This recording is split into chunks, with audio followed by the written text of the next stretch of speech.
You are listening to All Burgundy and Go Everything, powered by the Urban Sports Scene and Fox Sports Radio, 96.9 FM and 1340 AM, Hopewell, Virginia. I'm Wole, and I'm joined by my co-host, Glen. The homie Mo and George will be with us shortly. What's going on, Glen?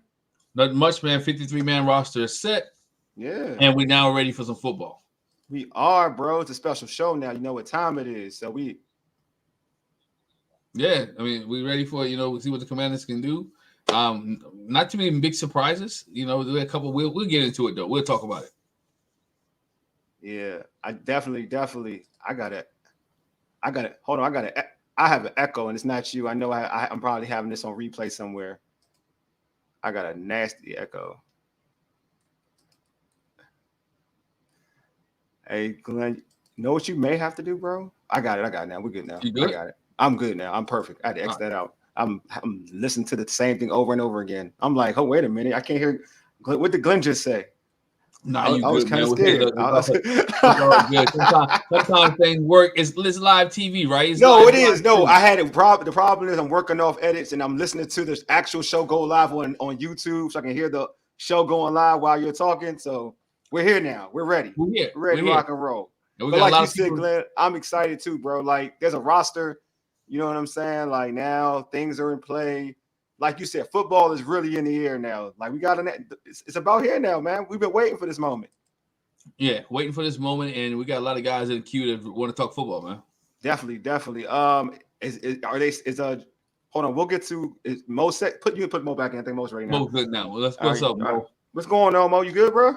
Good, family. Hey. All right, cool. I smell football in the air, man. 53-man roster. We've done all the prognostications since before the draft. Mm-hmm. After the draft, who's going to be this, who's going to be that, it's time to see. Like Glenn said, he want to get to week one. We all do, bro. We all do. All right, before we get into all that conversation, subscribe to our podcast on Spotify, iHeartRadio, and Apple Podcasts. Just search All Burgundy and Go Everything. You can also search all podcast platforms, All Burgundy and Go Everything, just to see what pops up. We're on all podcast platforms. Also, tweet us at ABG_everything and hit us up on IG at ABG_everything and like our All Burgundy and Go Everything Facebook page. If you are watching this on YouTube, make sure you hit that red subscribe button and also like this video. All right, man, it's time for the pregame. Here's what we have on tap. Like Glenn has stated, like Mo has stated, we have a guest to talk about all this. Fox Sports Radio Commanders reporter Felix Trammell will join us to talk about the Commanders 53-man roster that came out today. Without further ado, Glenn, can you just introduce can we just put in our man Felix in the queue? What's going on, Felix? What's going on, my man? Can't hear. Felix can't hear it? I can't hear y'all. Oh, wait. We got you. I see you, but I can't hear you. We can hear you. That's wild. Okay. Can you hear me? Yeah. Oh, this is weird. What's up, y'all? I can't hear y'all, but hope everybody good. Let me see something on my end. Let me go out and hop back in. We'll jump you. We'll jump him back. Hey, take him out. We'll jump him back in. But all right, you know what? Okay, it's cool. We can remix this. We got this. Look, we got this. All right, but first off, then let's start it off. Right, obviously the 53-man roster came out. It came out today. Some surprises, some surprises, some not so surprises. First off, Glenn, I'm gonna start with you. What about today shocked you? That Jamin Davis made this football team. Really? Okay. It shocked me that Jamin Davis made this football team. I thought playing the game, I thought they were making him, try to transition to a defense end. I thought it was working. Then I'm like, it wasn't working. And I wasn't 100% sure. I knew he was going to be a linebacker, right? But I'm like, could the Jamin Davis project work? And have they seen enough to make it work, right? Because this is also, remember, this is a contract year for Jamin as well. Yeah, I believe. Like, okay, do they cut their losses and say, you know what, Jamin, it's time to move on? He's not our guy, right? He's not a guy that we brought in. That guy is a project guy, but he's not our guy. But to see Jamin Davis make this team. And also, I agree with you, Paul. That was my next one to see KJ Henry cut. Put that out there. Yeah. There was another project, another surprise too. You cut KJ Henry, who is a defensive end, right, to save a guy, to keep a guy who's a project guy, and Jamin Davis. That was one of my biggest surprises. From Okay. this 53. I think Felix is back now. So you What's good, up, Felix? guys? You hear us now? Yeah, I can hear you. All right, perfect. Yeah. Now we ready to rock and roll. That's what I'm Yeah. talking about. That's what I like to hear, man. But first, you know what? We can dive into that before because I do want to talk about. Well, let me dive in. I think it's still similar to what we're discussing now. So, Felix, you had your own. You had your mock 53 come out on the Fox Sports Radio website. What out of that, in terms of your predictions, how did it line up the way you thought it was going to line up? For the most part, it did. Okay. I think KJ was the one that got me the most. Got everybody. I figured they could put Jean-Baptiste on practice squad and develop him, but I knew Jamin was going to make it. Every vibe I had, Jamin was going to make it because he has that ability. He's just learning it, but he has that raw ability. Yeah. But I thought KJ bulked himself up a bit. Like he was making plays. He was where he needed to be. So that one was probably the one that caught me off guard. I did have Cole Turner making it over Yankoff. Me too. That would call me off guard too. Because at the beginning of camp, Cole Turner was the number 2 tight end out there. It would be Zach Ertz, and then it would be Cole Turner. So you could see a lot of these 2 tight end sets, and it's like, okay, Cole's getting a lot of bump, and then all of a sudden, especially when Amari was let go, it was like, okay, then that's settled. But then that one towards the end, you kind of saw that one coming. But other than that, it was postmark for the. I mean, I had a couple people like Noah Igbagnehi. I probably butchered that. I didn't see him making it. Me either. I didn't see him making the team either. I didn't see him making it. Like I didn't think he did well at any moment, but he was one of the first guys that would always come out there. So for the most part, it went kind of how I expected Peters to approach it, and they're purging Ron Rivera's picks. I mean, purging. They're left and right. So I got that sense, but I'm glad Ridgeway made the team because Ridgeway had an awesome camp. Ridgeway had been balling. He made the team? I thought he got cut. He's on the one that as of now. As of now, he's on the team. He's on the right now. Ridgeway's on there. Okay. Okay. That's good. I actually had him. I'm happy because I had him on my mock, and everybody left. So Mathis and Ridgeway made it. Yeah. So they had both that's of what them I had in my mock. I'm glad. I want to see it. Everybody was try to chastise me for it. I'm happy. I had both of them. I have all of them dudes in it. No, but I think they're in there. But I think it's a cover because I think Newton's going to go on. Exactly right. I think he's going to go tomorrow. Yeah. He'll go to short-term IR, pup, however they're going to designate it, and they need both of them at that point. Yeah. But they did try to trade him though, right? They were. That's I heard a couple of that mentioned, but it wasn't going to be many feelers for it. But I heard it mentioned. Yeah, Paul put that out there. Ridgeway might get traded. We'll see. I mean, I'm with you though. I thought he had a strong camp, and I thought he played well the last preseason game as well. Like I felt like he did a lot of good things in that last preseason game. So did Mathis too. So I thought that was the best Mathis had been in a while. Yes, that's the best he's looked in a long time. Because even when he was a rookie, he didn't look like that explosive. He looked big, but he didn't look that explosive. But I think they were the different scheme. They were trying to get him to do a different thing. So maybe they just latched onto it. But he didn't look good until the last game. It wouldn't be straight up. He didn't. Yeah. Hey Mo, how are you feeling about the 53? I think a lot of go ahead. In terms of surprises, bro, not like nothing. I don't think there was that many surprises. Cole Turner was the biggest one for me. Especially we saw the big hit, the big catch that he made in the last preseason game, stretching out across the middle, putting his body on the line. I thought I was weary about the time and place he was playing, but then again, he's never been a solid starter, so I think there was room for him to compete.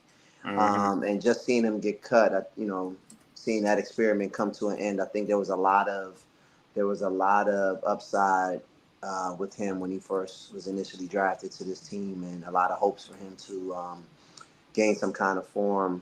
And it's never truly worked out between the 3 offensive coordinators that he's had now. I see him making somebody else's roster in the NFL, if not coming back on the practice squad here, if they make that decision. But I doubt that, right? Because they kept 4 tight ends. So he's probably going to be somewhere else. But outside of that, it was not too many surprises at all. You don't think Cole could be on the practice squad? Am I the one who thinks he could? Because I don't feel like there's a big demand for him. 4 tight ends, man. On practice squad, I mean, it's practice squad. And remember, they reduced the practice squad again this year. Mm-hmm. It's back to close to what it used to be. You don't have those leniencies for COVID, so yeah. I think that'll be tough sledding. Yeah, what about you, Fritz? What do you think? I mean, I think there's a play for it just because I know Clinsbury likes his ability, and to be fair, outside of Verts, he's the best pass catcher of that group, like the pure pass catcher. So, I mean, the others, I was more leery of Bates because Bates is the least athletic of the group. He's not a natural catcher.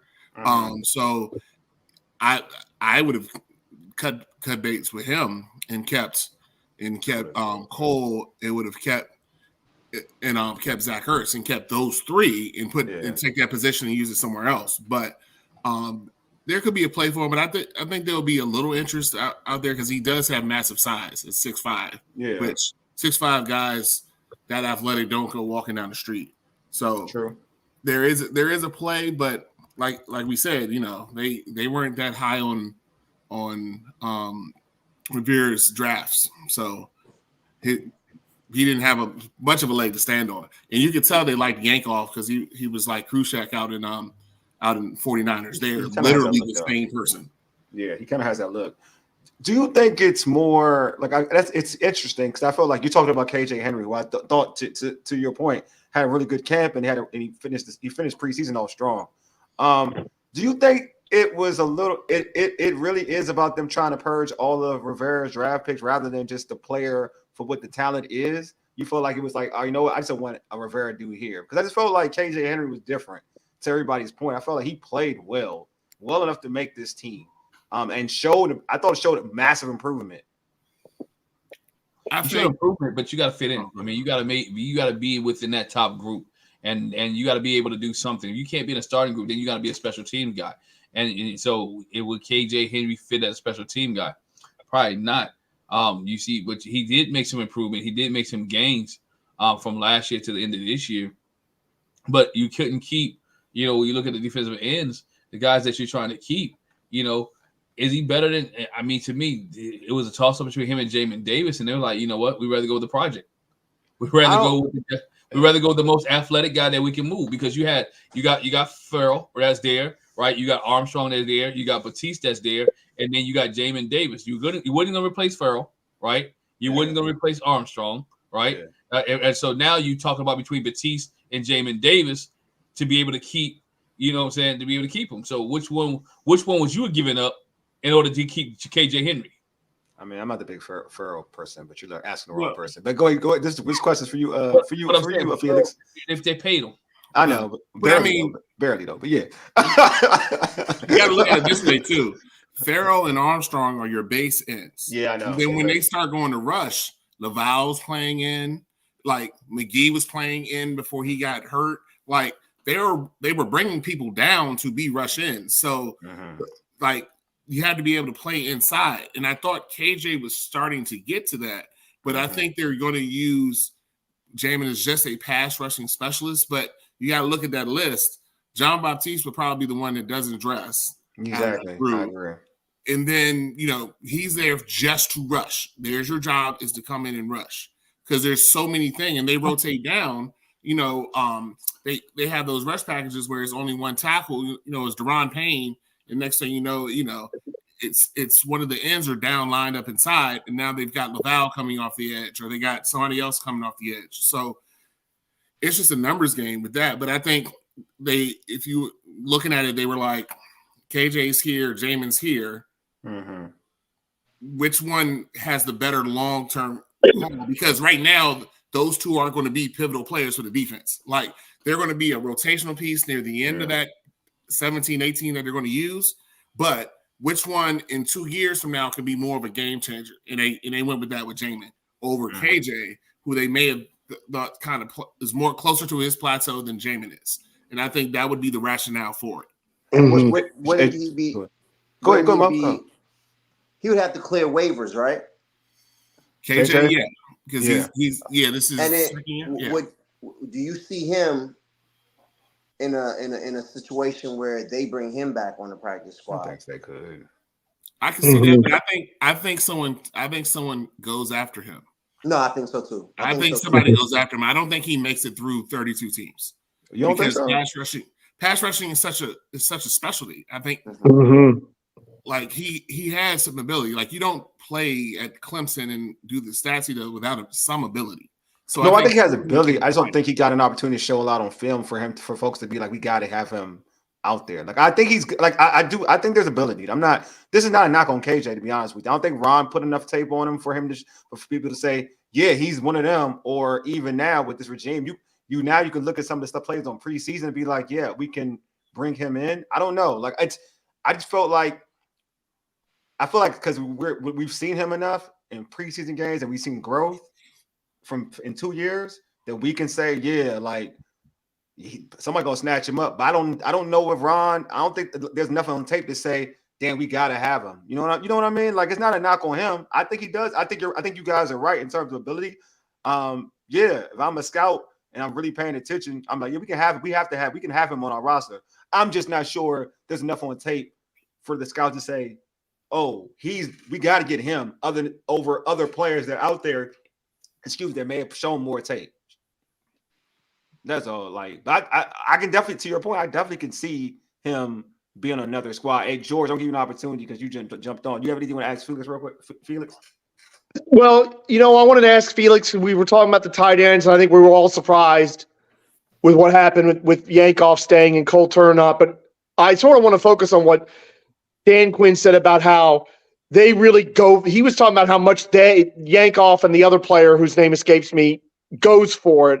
And I'm wondering if Cole Turner was a little bit deficient in practice, and that was the difference between him and Yankoff, and that's why Yankoff got in there because I guess Yankoff in practice, not just playing it, not just on the field, was really getting after it and was really exhibiting the kind of attitude that this new regime is looking for. Well, Yankoff's a hard worker because he was fighting for his life. So he was a very hard worker. I did notice in the game Sunday night where there'd be times Cole was getting all the reps, but I could see him when he would tag himself out, when he would pull himself out. Mm-hmm. Like they had to pull Yankoff off the field. Like he would have to be subbed out for a package like that. And I think those little things were what they were assessing them on because schematically they're close. You're picking hairs, but I think that's the hair they decided to go with because they want those type players. Now that's why I kind of was like, maybe they find a place for Martavius Bryant because they need somebody who's a boisterous person. And and Bryant brought that, and you saw the team respond. That's the type of thing Quinn and Witt and all those guys like, but they didn't find a spot for him. But I do think they're going to make another move. But that's why that Yankoff thing sort of players matter. I was happy that Defoe made it because that was the one that was kind of No, I think we all thought he was not going to make it. Oh, I said and, and he got hurt at a real bad time. I went Wole on that one.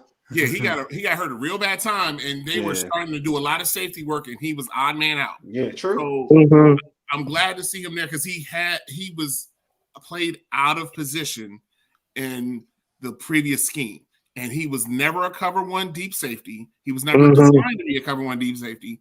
And they got away with it for half a season where he made some plays, got a couple interceptions. We remember the Monday night game in Philly where he played dynamically and they caught Philly off the bye week. But game winner versus Jacksonville too. Yeah, that's right. You can but now I think if he can stay on this team, he can show what he can do, especially in the box where he should have been playing all the time.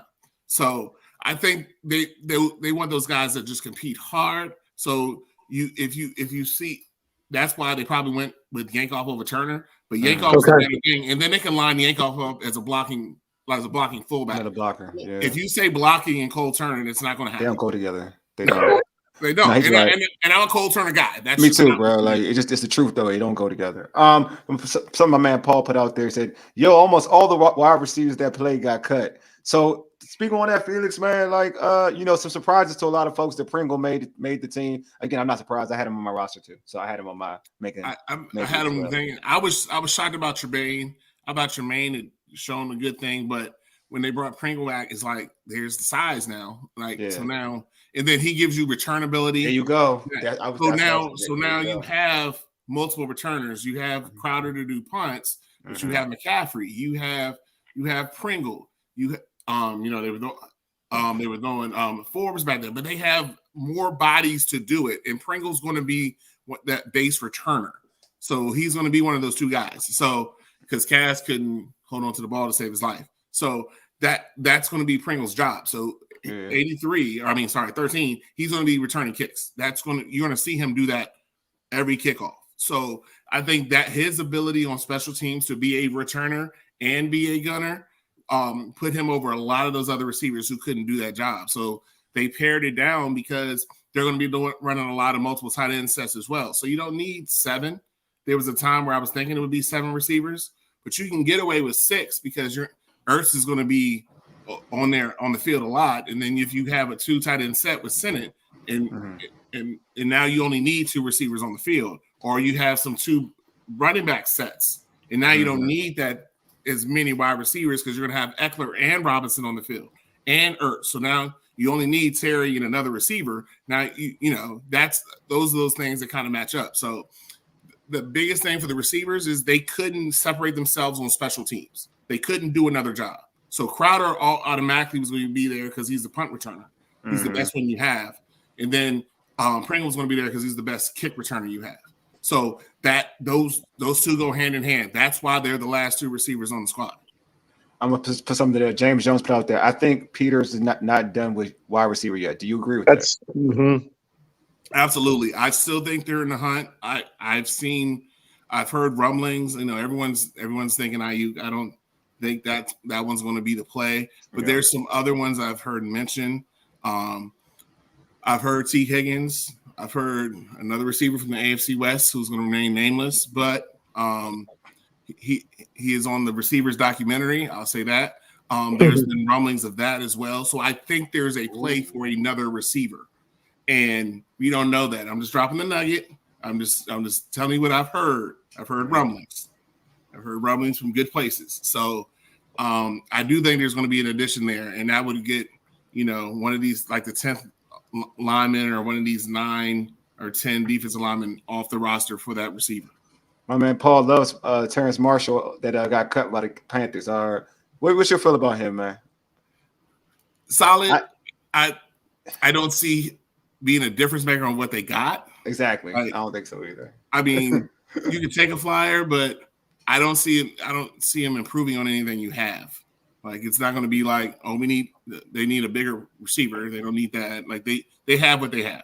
I think they're going to go more of a guaranteed starting wide receiver opposite of Terry. Yeah. And Mo, I think you want to say something, Mo? I feel like I cut you off. You didn't? Okay.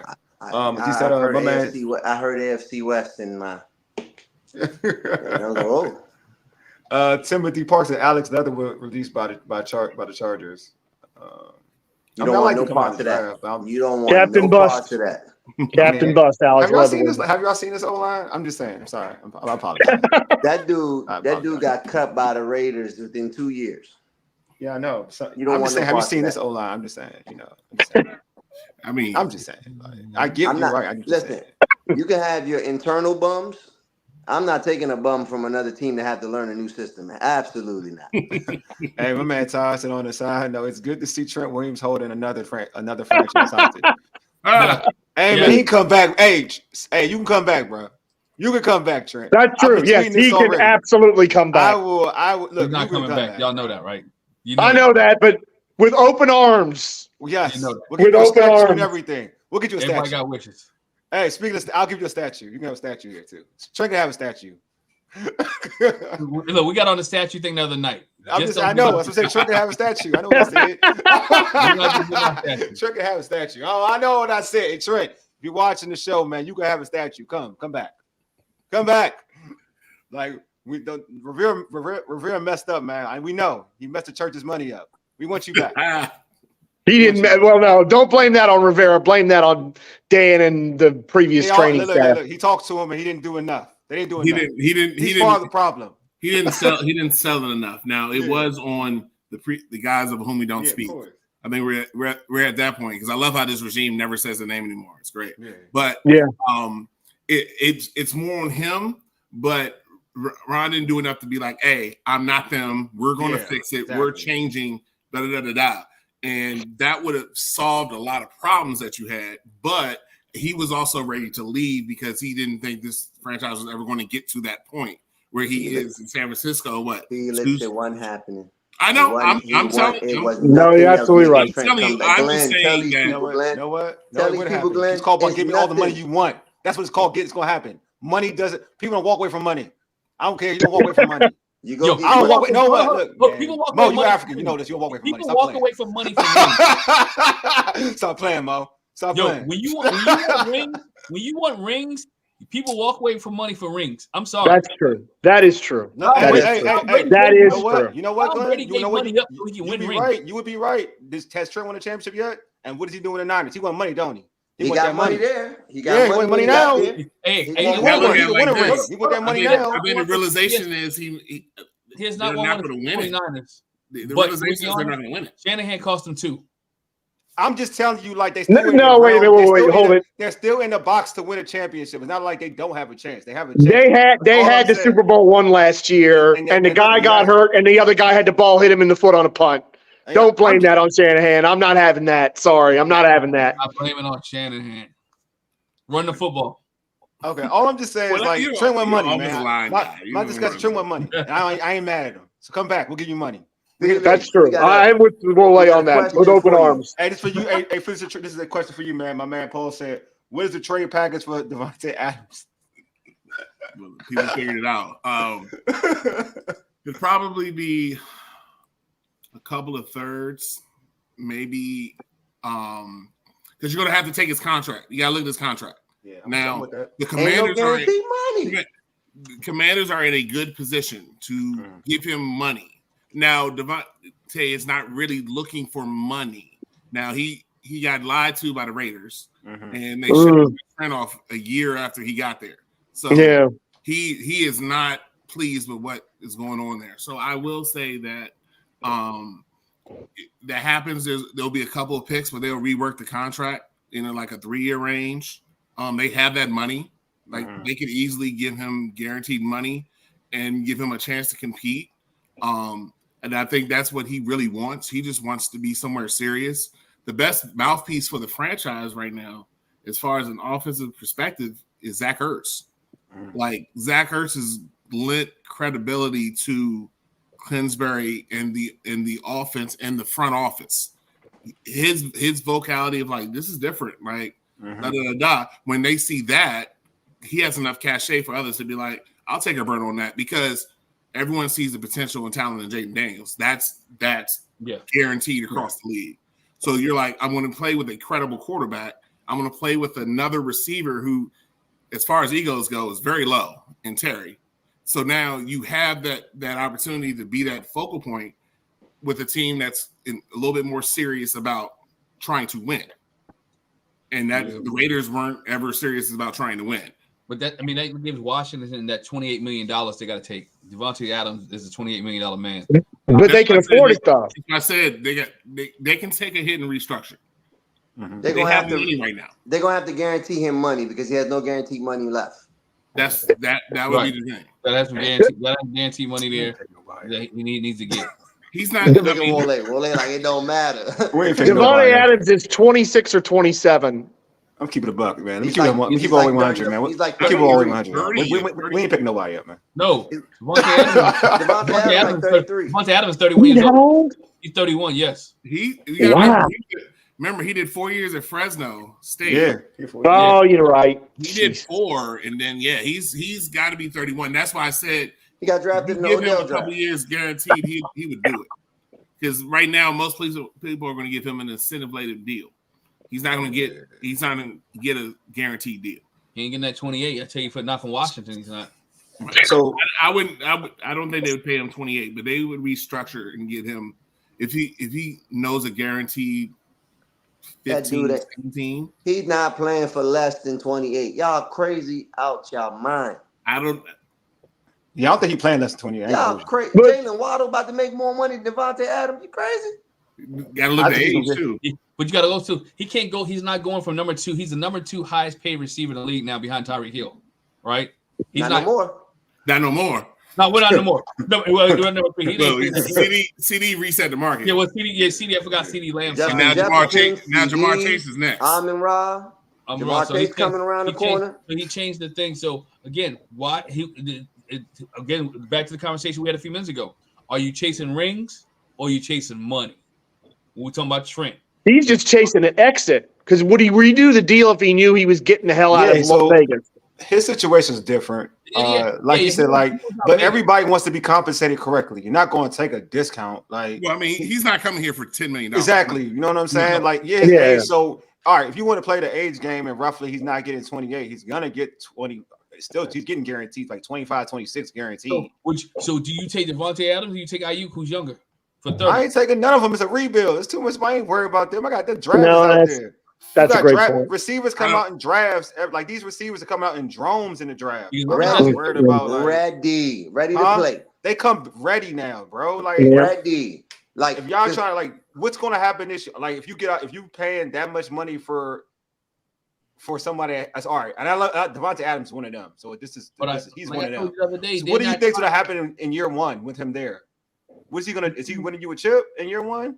But no, because year 2, now once you hit your 30, once you hit let's keep it a buck. Once you hit 32, 33, your skill set starts to decline. I don't care how good you are. But we keep talking rebuild. This team is trying to make the playoffs. I don't care what nobody says. They're trying to make the playoffs. Quinn and them are trying to make the playoffs. They're not trying to rebuild. You see this roster?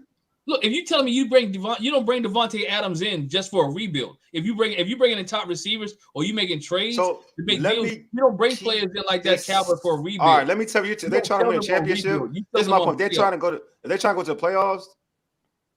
They better bring the cornerback. That will let me know because that's the weak part. If you're really talking about trying to make the postseason, you better try to really go out there and get a cornerback. Oh, I agree. If you don't get a cornerback, I don't want to hear nothing about trying to go to the playoffs. I'm gonna keep it a buck because it's not a thing. You better solidify that offensive line. You got a rookie quarterback. If you still out there with Wiley as your right tackle, you can't tell me that you want to protect your rookie quarterback, that you're trying to really do things. So that's what I'm saying. Like we're talking about, if you're trying to set your team up to truly say we're going for the postseason, there are things with a rookie quarterback. There are things you're trying to make sure you hammer out. You can't. This is not 20 at least 2012. You had Trent, so you had a bookend tackle. You had a bookend left tackle. Who's your bookend? You don't have a bookend. He's a rookie. Like he's a rookie in Coleman, but you don't even know. What? Hold on. Like I'm gonna stop you there. His name Coleman may not be number 2 pick, but he is a bookend left tackle. No, but that's what I'm saying. Like, is he a already Pro Bowl to the caliber left tackle? There aren't many Pro Bowl left tackles. That's what I'm saying. Like when you're dealing with, like when you're trying to set up your rookie quarterback in a system like this, all I'm saying, you're trying to set up your O-line. Like if your O-line is not the best O-line in the world, right? You got to have one of them thoroughly at the left tackle spot. I'm just saying, I'm not saying he's bad or whatever, but he ain't one of them right now. He's a rookie. I'm not going to say a rookie's going to be one of them off the rip. Like I don't care how you, I don't care unless you're freaking Joe Thomas. I'm not going to say you're one of them off the rip. Mm-hmm. That's just especially when you're dealing with a rookie. There's no knock on him. That's all I'm saying. Right. So I'm just saying, like, you're talking about really you're setting up a situation for a young quarterback. I'm like, everything's unknown for me. Let me be real with you in terms of until I see it against another opponent, right? And then he was drafted as one of those guys that was versatile. May have versatility with I don't know if I want to trot out a left tackle that didn't have that wasn't a defined left tackle when he got drafted. I'm gonna give Felix and all reporters point. Years at left tackle in college. That's and I'm giving flowers out too to Felix and all them reporters. All reporters who've been in training camp. Everyone's told me this dude has been one of them. So I'm not knocking him as a player. All I'm saying in terms of experience, you're giving me a rookie out there who it's the unknown. And again, it's not like we know off the rip. There's certain left tackles like that got drafted. Orlando Pace. When he was drafted, you already knew he was ready to be a bookend left tackle. You already knew it. He was going to be one of them off the rip. You knew that. Same here with like I mentioned Joe Thomas. You're putting that so much pressure on, and especially when he now has to compensate for other individuals who are not, other than Cosme. Cosme's all world. Like that's the one that's all, and he's a guard. And that's the one I'm talking. Like he's the one. Other than that, now you're worried about other individuals. You know, and it's not. Again, I would like to see it play it out. Scott, play out. And I could be wrong. I'm cool with being like if I'm wrong. Y'all know this. I'm cool with being wrong. I'm just saying like when we're talking about this team is positioning themselves to be a postseason team off the rip. I ain't gonna say that unless something special happens. I didn't think 2012 was going to be special, bro. I'm just keeping the buck. I didn't think 2012 was going to be special, but it was. My point was, if you go out there and get a Devontae Adams and you making big moves like that, you're definitely trying to. I agree. You're definitely trying to go somewhere. I agree. If you're going to, I'm telling you they're not going to. I'm just keeping the buck. They're not going to. You're not building him on a restructure. You're not building him. You're not giving up $28 million and to build him on a restructure. That's all I'm saying. I agree with you. No. I agree with that. Devontae Adams ain't coming because he can't wear number 17. That's the end of that. Hey, y'all can cancel Christmas on that, all right? Hey, let's get back to this 53-man roster. We talking about hypotheticals off of wide receiver shows and yeah. We chased a rabbit on that one. You know what I mean? Hey, go ahead, Mo. Go ahead, man. Go ahead. I think we're at the point of which players do we think are going to be on the practice squad, right? Yeah. I think that's the point that we're at. Which players that got cut, or do you see a situation of a player getting cut from another team that can join this practice squad? For example, Tim Patrick just got cut today from Denver. And he's already signing on with the Detroit Lions. Is there anything worth that kind of move for this organization? Who's your ideal player? For you, who was your ideal player from another team that you would like on this roster? I don't know, but they're gonna pick up a cornerback. I have a feeling. There's a feeling there's going to be a cornerback there because you're worried about the line, Wole. The line is serviceable. I want to say serviceable. That's fine. Okay. They gonna say until somebody gets hurt. Are the problem? Like you have, honestly, I can tell you one good corner they had, and the boy came from Michigan, so I'll give you your flowers, Wole. Oh, yeah, until week 2. Until week 2, and the Longhorns going to destroy that. But Sandstrom is great. Sandstrom is great. Like he is a ball hawk. He is a slot corner. Mm-hmm. He had an awesome day down in Miami against Tyreek. Like he's that guy. Yeah. Outside, it's a problem. It's a legit problem, and they've got to do something there. And they're like trying to reteach technique. Like Forbes has been broken down. They're reteaching technique. They did the same thing with St. Juice. Like Michael Davis has some technique work. Like there's a lot of bad technique in those guys. The problem is you can't go out there week 1 with Mike Evans and have bad technique. Like Mike Evans is week 1 with Godwin on the opposite side. That's week 1. And then Neighbors comes week 2. And you just go down, you're just clicking them off the list. Marvin Jr. Like they're coming down the list. So yeah, as much as you can scheme line better because Jaden moves. You can do some That's things. A good point. You can move the line. You can move the line. Running backs. You can screen them. You can do a lot of things to protect Jaden with that offensive line, and I think that can happen. Those corners are going to have to be on an island sometime, and that's not where we want to be. No. And the problem is if you have to try to have Jaden trying to score 24, 28, 31 a game to stay in a game because your defense, is giving up 24 because they're going to give up bombs. So I think a cornerback of any type of standard will come here. So there was a boy, what was the boy that was on? Was it Gallimore? Who was on the Cowboys a couple years ago? I think he just got was it Gallimore? Gallo. I know you're talking about Gallup. No. You're talking about the receiver. Gallup is a receiver, but he retired. Gallimore, wasn't it? Oh, sorry. They had a corner, and I'm Gilmore. It might be Gilmore. Not Anthony Brown. Gilmore. No, there was a corner they had, and Gilmore signed with Minnesota. No, okay, somebody else. I'm looking. I saw the name on the release wire today. It'll come to me in a minute, but he played on the Cowboys. I expect them to try to put a claim in on him. It'll come to me in a second. But somebody like that, they're gonna try to find another corner because the corners they got aren't it. And it's not to be rude to any of them, but that is the weakest point by far. Mm-hmm. And to be honest with you, Quan Martin might be the next best cover corner on the team after Sanistril. I'm not lying. I saw that in his Illinois tape. Yeah, so he can cover. So there's going to be a lot of times where he is going to be covering. When you see 3 safeties on the field, and next thing you know, Quan is covering.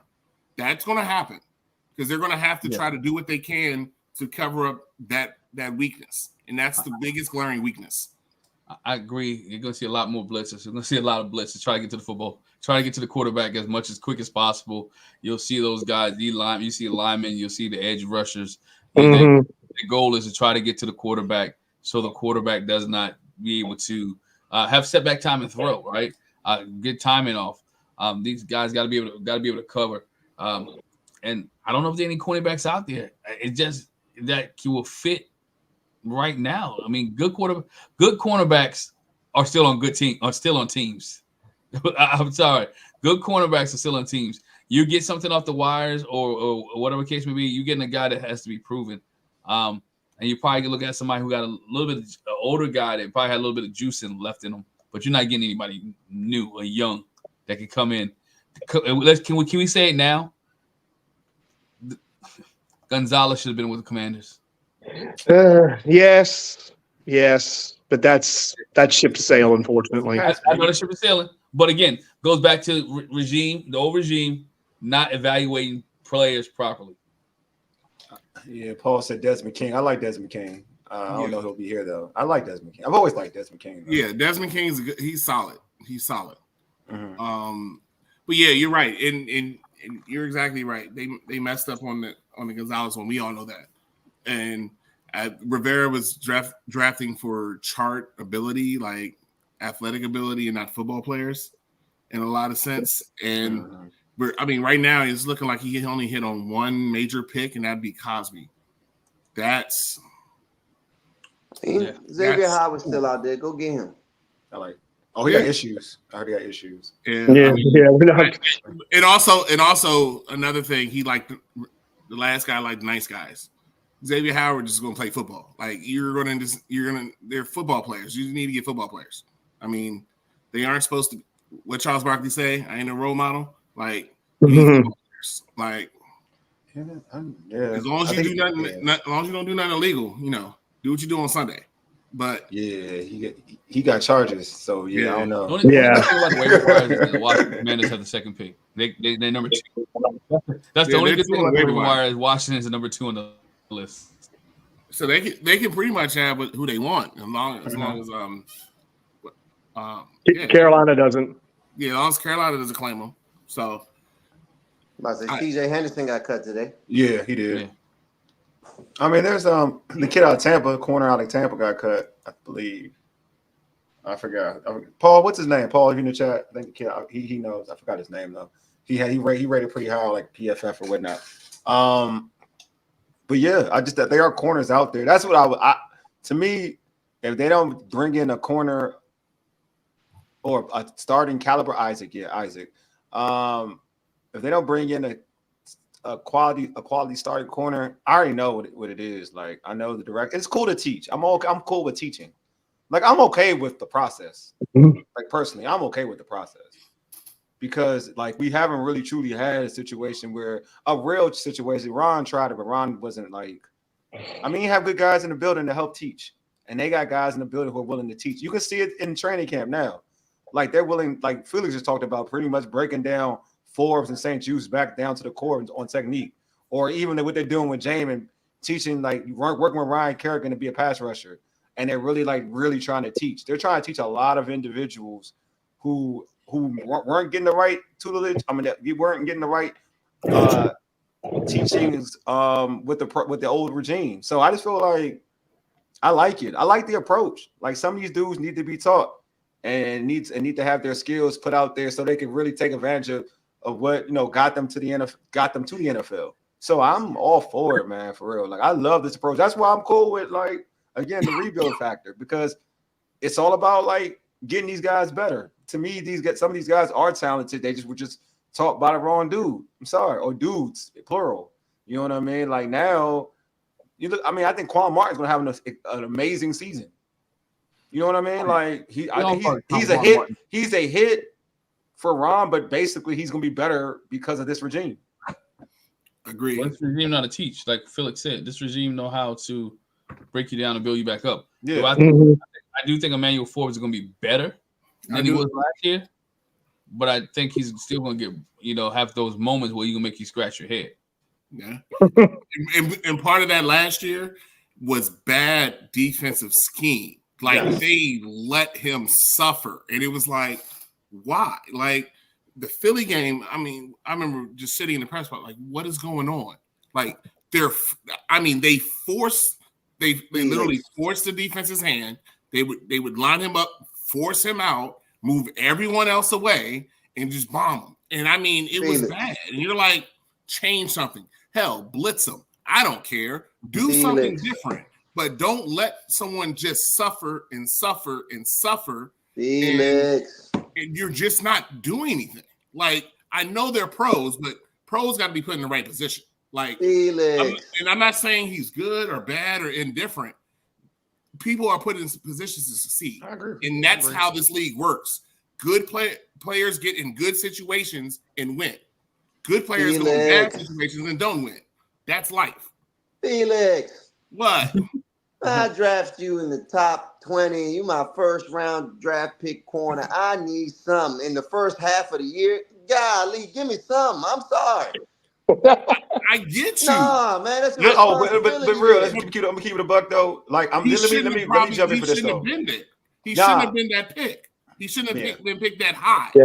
Now, once you put him there, now the expectations go to the roof. So that's not on him being drafted that high. This is not saying he's good or bad. He shouldn't have been drafted there. But if you see that he's what he is, you can't just leave him out there to dry like he's freaking Champ Bailey or he's Deion Sanders or anybody like that. I remember a Broncos game around week 2, and everybody thought the pick was great. Hit a pick. He started the season. No. I'll start it off. He dropped a couple picks last year. He did. Right? He dropped a couple picks. And then it took for AJ Brown to show him that the weight room is a vital part of being an NFL player. For everybody to decide that this is the thing. Like you put him. See, this is the thing. Like what you play. People play. I mean, playing cornerback's confidence. Yes. Period. That's confidence. Until I went, it wasn't just AJ Brown. Be real. Stephon Diggs gave him the business too. But we're talking about elite. The Bills. Wow. Yeah, like everybody. But we're talking about elite wide. DJ Moore fried everybody. AJ Brown fried him thoroughly. Did Detroit week 2? That was Broncos week 2. I'm sorry, it was Broncos week 2. I'm sorry. He had to. So I'm just saying, like he called he played on the sideline. Everybody was going crazy. He's the ball hawk. But like this is the thing, the dude that can come in. All right, so you're asking a ball hawk. All right, it's for instance, you're asking a ball hawk corner. Like everybody's you got certain cornerbacks in the NFL. Period. You got ball hawks. You have gamblers. Right, you have gamblers, and you got guys who are just straight dogs one-on-one, right? I'm not gonna put Terrell Buckley on an island with freaking AJ Brown. He's a gambler. I'm not putting Asante Samuels one-on-one with AJ Brown. That is scheme. That's a scheme thing. Like you look at what Forbes is really about. Watch the tape in college in Mississippi State. He is a ball hawk gambling corner. That's what he is. I'm not putting him one-on-one on an island with AJ Brown, with the physical dimension and a dude that is looking to try to look back at the quarterback when he needs to pay attention to his dude. That is not his style. One-on-one, that's not him. So again, it's coaching. You use your players the best of your situation. Like growing up, I like Dre Bly. That was one of my favorite quarterbacks in North Carolina. But I'm not gonna have him in the NFL go one-on-one. I'm gonna utilize Dre Bly the best I can do, so I can get the best out of him. I know that Dre Bly is a turnover magnet. I know he cuts on. I'm gonna use him to a point where he can see ball, get ball, cut on the ball, put him in some zone. I'll do things like that to make sure he can go ahead and cut on the ball and get an interception, pick six or whatever. You put him in a situation to be successful. He is not Deion. He is not Revis. There's not an island over here. That's what I'm saying with him. It's not. And to piggyback on Wole's point, let's remember that the guy that was coaching the DBs last year had no business being in the NFL. He was only there because he was Jack's pal. And he got fired in the middle of the season. Yeah, I'm just saying, like, Glen's I feel like something he's too. going to be like, first off for him, it's going to be confidence. That's the first thing he needs to restore his confidence. And secondly, obviously, what Felix is talking about is listening to the technique and listening to skill. That's to me the second point. If he can get his confidence back to a point where like he was in Mississippi State, where he was a ball hawk, because that's one thing I've learned watching football. Ball hawks in college translate in terms of getting interceptions. That does translate. Now you can still get burnt. Don't get it twisted. Like being burnt is getting burnt. But that, if anything, like I would take him getting interceptions and live with some of the other stuff. You know what I mean? Because that changes momentum. Like if you get a pick six, that changes momentum. Like you get an interception, that changes momentum. He needs to get back to that dude. If he can get back to that dude, I think a lot of fans will be all right. Be like, you know what? Okay, because Asante Samuels get burnt all the time. Yeah.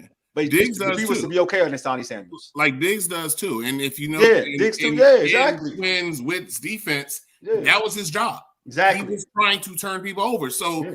Dallas defense fed off of those interceptions. But yet you double move Diggs, and next thing you got it. Guy's hitting his head on the goalpost, and Diggs is turning around looking like, what the heck happened? So, like, that's the sort of thing. All I was saying with him, he shouldn't be pressing anybody. Like, he couldn't press me. I would throw him to the side and go about my business. It might be slow, and I want to get him out the way. Yeah, so don't have him jamming up on guys that are 60 pounds heavier than him. Physics is physics. Like, that's right. Like that's life. Get off, get him in a trail, eyes on QB, follow the man. Let your long arms work. That is basic technique that you would teach a corner of his skill set. Not put him force him into man, I mean, he's gonna do what he's supposed to do. And then you're like, well, you know, he should have done this, he should have did this, he did this there. Like, I think he was just in the middle of the storm that he didn't deserve to be in. However, he is an NFL player who's got to get better. And if he shows some improvement, then they're on the right track. So I'm not saying he's gonna go out here and get 10 interceptions and yada yada yada. But if you see him in better position, and then the ball gets there, if he's in the right position, he's in the right position. Because guess what? Some quarterbacks, even if they're in the right position, are going to put it right on the money, and there's nothing a DB can do about it. So we have to understand all of that matters. Like, all of that goes together. So that was funny, though. Yeah, it was. I'm sorry. You're stupid. You're stupid, dog. But to go back to your point, I do think they're going to have to add somebody there. Yeah. Yes. I bet probably corner, receiver is probably the waiver wire. Maybe an offensive lineman, because the starting five is fine. Yeah. Lucas is okay. Lucas can play. Then we're starting to go off a slope, and I don't want like Chris Paul or Dieter having in front of Jaden Daniels in a real game. I don't want that. Chris Paul was getting better? You think Chris Paul was getting better towards the end? Look on you. I'm asking. I'm not asking. He did get better towards the end of last year. I just don't. Oh man, towards the end of camp. I'm told here. I thought he was bad at the beginning. I thought he got a little better. But I could be wrong. He got better. I mean, I just don't trust him when he's playing against good D tackles. Of course, I get it. Like, I mean, like that's my worry. So if Biadasz or Allegretti go down, like Dieter and Paul are 3 steps below whatever you think that Biadasz and Allegretti is, which is 3 steps below where Cosme is in the middle. I'm talking about in the middle. So if they find somebody there, like I do expect them to. What was the young tackle from South Carolina State, the real talk kid? I think they're going to pick him up on practice squad. Yeah. He has raw ability. That boy tall, bro. I mean, you can tell he was a basketball player. His feet are great. He has to learn more technique. He has to get more, right? So that is a definite practice squad candidate because he has the ability. I've seen very few tackles who have that type of athletic ability. He is a monster, but he is so raw. Like, right. So I definitely think they'll pick him up on the practice squad. Or do they bring Stromberg back on the practice squad? I mean, he's a center, If you get I your like center Stromberg. down, Yeah, you do need a third center though. You do need you a do third need center. another center. That lends itself where good for Stromberg. Yep. You do need a center on practice squad because you just never know. I kind of think it's wild. Cause I kind of think because he was like SEC Offensive Lineman of the Year, right? Like when he was in the SEC. I think so. I could be wrong though. I know he was pretty high there in the SEC. I think he was. I could be. I mean, wrong, he was though. rated high out of Alabama. Though. Yeah, he was rated real. So I think that. So for me, like I kind of think he may not clear. I think he can see him on somebody else's team. I think Stromberg could be on somebody else's team. You think because of his college pedigree? That's why. Because of that. I mean, Alabama gets you drafted. Yeah, that too. Yeah. So I'm kind of like Alabama gets you play on Sundays. Yeah. So I could be wrong about. I thought he was highly rated coming. I thought he was like super. Like he was on like this. Was it Alabama? I thought he went to Arkansas. So Stromberg, he might Stromberg, right? Yeah, Stromberg went to Arkansas. Yeah. Right. So yeah, he was highly rated coming to Arkansas. I know. Yeah, he was highly rated coming out. He had a good senior game. Yeah, he's really. So I think. Yeah, I don't know if he makes it. I don't know if he clears right way. I don't think he can make the practice squad. I could see somebody taking a flyer on him just because of his college work. Because he was and it comes he was first team. He was first team all SEC. Yeah, he was first team. Yeah, he was one of them. Second team as a junior, and he was first team as a senior. Yeah, he was one of them coming out. So I don't know. Still look like he's undersized though. He could, but he's just playing center, depending on who you go. I mean, what's his name? Who's played for us? With small, was it right? What was his name? Under there you go. Steiger? Yeah, you got it. He was small as I don't know what. Yeah, I mean that was that zone. Yeah, that zone. So I think he'd be all right in that type of system actually. Anyone claimed has to be on 53 for the first 4 weeks of the season. That's true. That's true. Can do some depth moves. Let's see. Gearsale had is the rumor true? Ridgeway is getting traded. They did hang it out there. They did hang it out there. Yeah, and there was no takers. So they're gonna see this secondary thing and tomorrow. Let's see what happens with Newton first, because if Newton does go on a thing, they'll keep Ridgeway. But if Newton is close enough where he only might miss a week or thing, then they're going to keep him up, and then Ridgeway will probably be the odd man out based off of them talking about trading him. Is it even worth it though? With what there we you know go. that Newton can do on the field, man. Let's give him his time. Let him come back and let him get in that rotation. There you go. And be an impact player. Mm-hmm. Like I like Glenn said, like it's like some of the moves state that we want to make the playoffs, or like there's an urgency to trying to like compete, and the other moves make you think like this is still a rebuild, right? Like there's a lot of things in the air. I think like those first 4 weeks are going to be pivotal, that we talked about on the schedule release show. I think that's like that's going to guide what the next couple of decisions should make, because I think that's a big risk to put Newton out there if he's not ready, because he's going to give you everything that he has, right? He's a high motor type of guy, and you don't want a guy that's high motor type of guy out there on one, like giving off what hurts for him. No, I just don't know. I agree. Yeah, I think Peters is going to play the long game with him, so he would probably put him there. That's why Ridgeway and Mathis are both there. Mm-hmm. I think they are just to give him time, because realistically, you expect your two dogs in the middle to be your two dogs in the middle, and you have a rotation piece, so you don't need Newton right now. Like you don't need him today. Like if your star defensive tackles do their job, you don't need Newton today. So you said your two dogs. I assumed you was talking about Bobby Wagner and Louisville, because you couldn't have been talking about.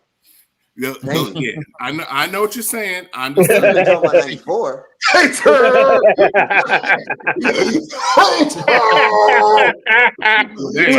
gonna hate in the blood. What's happening? Mo is not playing tonight. 94. I feel it, but like even think about what happened with hey, if you watch, I ain't gonna hold you. At Felix State, if you watch camp, I'm gonna keep it a buck. Remember we talked about playing fasciitis and all that stuff. Oh, Boy, look mad. So let me say, He looks mad. I've been told y'all 33, 93. Oh, 90, 93 94, graded, 94 93 look graded lit and too. signed 94. I don't know what to tell y'all, but 94 look lit too. Okay, 22 million need to look lit. I tell you look that. lit 22 too. million need to look lit. 22 million to stay Back lit. to my initial hater. Glenn, say it again, Glenn. 22 22 million need to to be stay what? lit. He needs to stay lit. He need to stay lit. He Yeah, need to be like he need to be like the pilot light on your water heater. Yeah. It needs to stay lit. Right now, he look like he robbed the bank. Oh, it's my franchise year. Oh, here go 11. And then come back, give you back 4.5. But I let it rest. Well, and according to Wally, they be building a statue for him next. Yeah. And I gotta say this: if Johnny Newton, Jerzon Newton is everything we think he is, one of them two guys is going to be expendable when the year's over. Yeah, one of them are. I mean, one of them's are, and it's trending more 93 than 94. I think of course, because I think you get a better return for 93.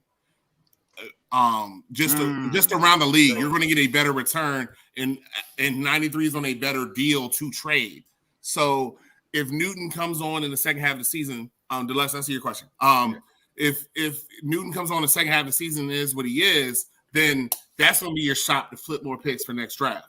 Is 93, and that is very evident. I mean, he would be I don't want to say the last of the old regime that would be the creaky wheel, but it would be him. So, and I did see in a lot of the packages, just watching what I saw when they went to that speed package or NASCAR or whatever you want to call it, he was the one that was off and 94 was the one that was on.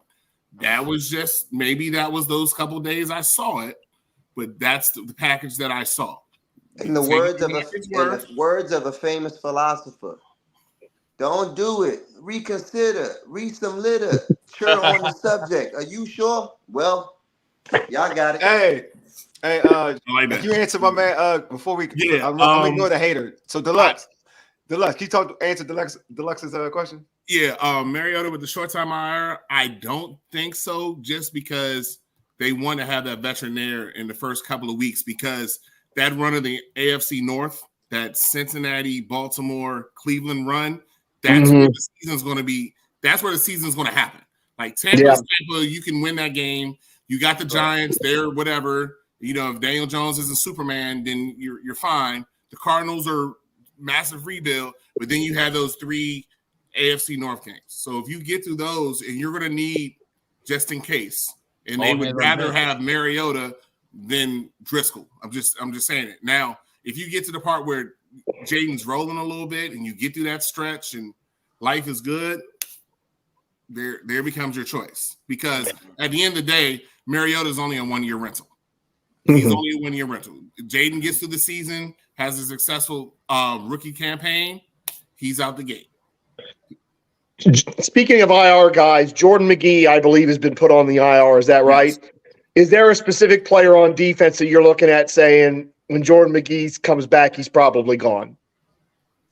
It's probably Dominique Hampton, just because he's a converted linebacker, and he's doing well. But I mean, if you do the game, you got Walker was calling the defense on Sunday, so that means a lot. He had the green dot, so Wagner's going to be there, Laval's going to be there.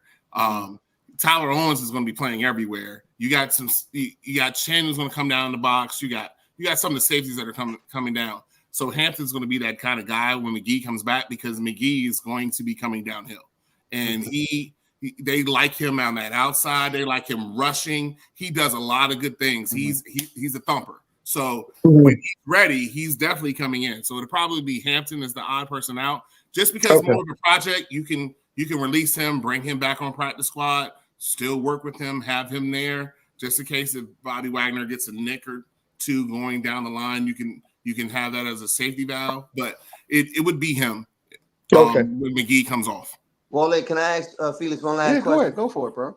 Jamin's designation as a D lineman, does that mean that he's going to be strictly there, or is there still a play in case of some kind of injury or some kind of package where, like, because of McGee being out early on, that he can still play some, whether it's weak side? Would it be weak side or is Louvu weak side? Louvu's weak side. He would. So it'd be I guess the strong side linebacker if necessary, right? Because he has some experience at the linebacker position. He never should have been a Mike, but and all the time I was out there, I saw him take maybe 3 snaps as a true linebacker. He never did position stuff with linebackers. He did position stuff with DNs. Him and Ryan Kerrigan were married at the hip. Now, I will say this. After every practice, him and Bobby Wagner went through things. Yes, so he would go to Bobby Wagner and they would do certain things coming off the field. Every day, they would do something together. So I think that's where that linebacker piece was on in. But I'm glad he was listed as a defensive lineman on this preliminary roster that the team sent out, because that's what he's done. Like, he has not done drills with Ken Norton Jr. Like, he wasn't there. Like, he was over with the D-line. So I was just wondering, because I thought the linebacker depth chart was really, really light. Having it was only 5 guys, right? That because McGee is on IR. It was only 5 guys that are available. So I figured that they might be a play there. I just wanted clarity around that. In a pinch, he could go back there, but like I said, they're going to have Chen playing down in the box. They're going to have Martin can play down in the box. They got Defoe who can play down the box. You have enough of those safeties where you could go to with the safety there who's going to cover the tight end anyway. They'd rather have a nickel package than him. Yeah, okay. That's why you have Percy Butler. Don't stop. Who? Excuse me? Have you seen Percy Butler? Hey, I said that to joke because remember that was the reason they drafted him and brought him in there, because he was going to be the nickel guy. Right. He was going to be. Originally, he was going to be the nickel guy, and he has. You mean Buffalo nickel? You mean Buffalo nickel? Buffalo nickel. But I mean, he does play. He does play. He does come down, but usually when they're in heavy, and he ends up covering the outside person. When I saw that formation, I would have Defoe in that position and leave Percy back. And, that would be me, but I'm not the defensive coordinator. But yes, he could stand there, but he wouldn't be a pivotal person there. But to answer your question, they have enough safeties that'll come down, and Chen and Defoe and Quan that can cover up if they're deficient there. I doubt Jamin stands up. And the only reason Jamin standing up is goal line. There's a question for Paul put out there. Could they have a 3-4 look with Jamin standing up? I don't think so. No, but they haven't shown any 3-4 looks. Like, I never see the end standing up unless it's Laval. Yeah, Laval will stand up on the end as kind of like an overhang. Yeah. In a 3-3-5, he'll stand up. Other than that, all the ends have their hand in the dirt, and Jameis had his hand in the dirt pretty much all the time. So my only question is trying to go back, because I think sometimes we can only see but so much when you're there, right? And just like 2012, right? A lot of folks they didn't see any of that stuff. None of that stuff was shown for the media in 2012. None of it. So, like, is it a possibility that the defense couldn't mix things up? Because the thing to Mo's point, like, you're right. He never really worked. I kind of looked at it like, for me personally, looking at it, I was looking at it like, dude, we want you to have some pass rushing ability. So I want you to work with Ryan Kerrigan. You've been playing linebacker for the last couple of years. Now, granted, it hasn't been great, but you've been playing linebacker for the last couple of years. But this is your first year being a pass rusher. I want you to learn everything about being a pass rusher. Yes. And then we can kind of utilize you both ways. You know what I mean? Like, now, if we want to have you out there being a line, you're more of a threat. You're more versatile, right? Like, you can line up as a strong side linebacker, and then now you're in a 3-4, you're rushing the passer. You may be blitzing, rushing the passer, but now you have more awareness of trying to go after the quarterback. Right. So I was kind of thinking of like, all right, maybe, granted that in a situation the pitch, maybe they'll show a different look in a 3-4 package, and he can be out there ready to rush the passer. And then he's learned enough from Ryan Kerrigan. But to your point, though, from watching him, he's always had his hands on his hands in the dirt. So, but now, I do say this: I don't know. That would be a big schematic change for what I've seen. But they've done a lot of walkthrough stuff that we haven't seen. They've had a lot of practices that we haven't seen, and I know offensively it's going to be totally different. I know that's coming. Yeah. I think there's going to be a lot of different looks on the defense just by the personnel. So the personnel, you might run out on the field. You're like, here's a base 4-3. Next thing you know, they're in a modified 3-4 or in a 3-3-5, and somebody's lined up in a place you're not expecting them to line up, and you're like, okay. So I do think that's in there because they have done a lot more. And this is the practice we show you 9 to 10:30. We're done. We go to meetings and we have this walkthrough practice in the bubble that no one sees every day. And they've done that. They did that all training camp. So, and they've been as vanilla as possible. I mean, just even going through like sets, they're going vanilla. So I know the offense is going to have a lot of different looks. I expect the defense to have some wrinkles as well. Now, but like I said, from what I've observed, Davis has only had his hand in the dirt. Yeah, I know. I've seen it too. That's the thing. Yeah, that's why I mentioned that. He didn't go to linebacker. He's going to be a D lineman. He's going to be a D lineman, and that's the project they're going to work on. Let's not talk about this Michael Parsons situation. Michael Parsons moves. Jamin Davis is not moving. But also, all I'm saying is like we don't know until week 1. That's all I'm saying. We don't know anything. We don't know anything until week 1. I've learned that through 2012 that I don't come out and say like I know what they're going to run. Like week 1, we'll know week 1 who they are and what they're going to do. Like I don't want to talk indefinite to saying like this is not going to happen. This isn't going to happen. Like I feel like we'll find out week 1 and see what happens. You know what I mean? But hey, Phil, it's been dope having you on, my man. Before we let you go, bro, how can folks catch you on social media, man? You follow me on Twitter, well, whatever it's called, Instagram or X. I have no clue what they call that thing anymore. Follow my stuff here on Fox Sports Radio. You see my articles I post. I'm going to most games. I'll be in Tampa. I'll be in that heat. Lord knows it's gonna be. Oh, God bless you. It's gonna be 99 degrees when I get off the plane. But you can follow me on there. Hit me up. But I'm excited because I think not because I'm expecting like playoffs and Super Bowl. I'm expecting competent football play. There you go, bro. And I think from where we've been, competent football play with competition, we'll live with that. Let the chips fall where they may. And if you're in the fourth quarter and it's a 3-point game, you've done your job, and then make a play. So I think that's where we standing right now. But it's like you said, well, like, we're gonna come out with a whole different thing week 1. Yeah. It might not be straight RG3 RPO or read option, but it's gonna be something. No, I agree. I think they're surprised. Dude, man, like you said, all I care about is competitive football. That's truth be told, that's what I care about. Like don't lose games in the fourth quarter. Yeah, just compete. Like last year, they just didn't compete. That's a different thing, Glenn. But like I told you guys, and you said talk about competing. I know we're up against time. Yeah, that's the difference between Ron Rivera and when you see this regime. If this regime comes on, I guarantee they'll be ready week 1, first quarter. And that's how you set the tone. At every preseason game, they've been ready. They marched down the field. They made a couple mistakes, but when the offense got the ball, they was able to move down the field. And so that's why I'm saying this team, this 53-man roster will be ready. You'll see from the get-go. They may not win every game, but they'll be ready to play football when it comes on Sundays or Tuesdays or Thursdays, whatever they play. Well, you know who'll be ready? We'll be ready for the pre- and post-game shows, man. Yeah, every Sunday. So we will be ready. So anyway, before we end the show, make sure we don't come out slow. Hey, Mo been on fire tonight.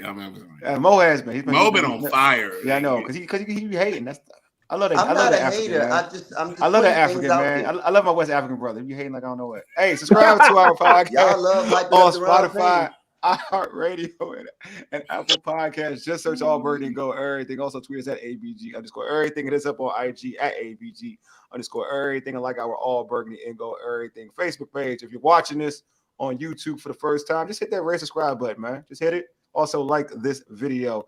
I appreciate Felix for being on. Appreciate everybody in the chat has been lit. You know what I'm saying? Y'all the true MVPs.